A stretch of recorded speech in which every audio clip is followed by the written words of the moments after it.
Secret et conseils de manifestation partie 3. Tu essaies de manifester une relation dans ta vie, ce que tu veux. C'est une expérience particulière. Exactement comme quand on a dit dans la vidéo précédente que quand tu veux manifester de l'argent, tu veux pas juste de l'argent, tu veux manifester un sentiment de sécurité, un sentiment de liberté à travers l'argent.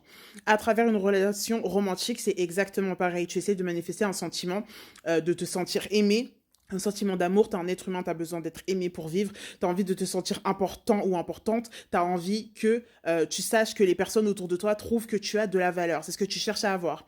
Sauf que si tu te dis que ça ne t'est jamais arrivé dans ta vie, d'avoir ces sentiments-là en particulier, c'est pas quelque chose que tu vas avoir à l'extérieur parce que tu peux manifester que ce que tu as déjà. Tu peux pas dire quand j'aurai une relation, alors je me sentirai aimé. Il faut d'abord que tu te sentes aimé pour réussir à manifester une relation où tu te sens aimé, où tu te sens en sécurité par une autre personne. Et franchement, le hack le plus simple, c'est juste de te rappeler de moments où tu as déjà été aimé. Si c'est les premières fois que tu manifestes quelque chose dans ta vie que tu as encore du mal, utilise les expériences extérieures qui te sont déjà arrivées. Mais sache toujours que ça vient d'abord de l'intérieur.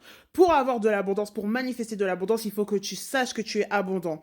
Pour manifester une relation, pour manifester un sentiment d'être aimé, il faut d'abord que tu le saches à l'intérieur de toi et ensuite l'univers qui est un fragment, enfin qui est toi parce que tu es un fragment de l'univers, mais l'univers te le reflètera seulement si ça vient d'abord de l'intérieur. Est-ce que ça paraît clair?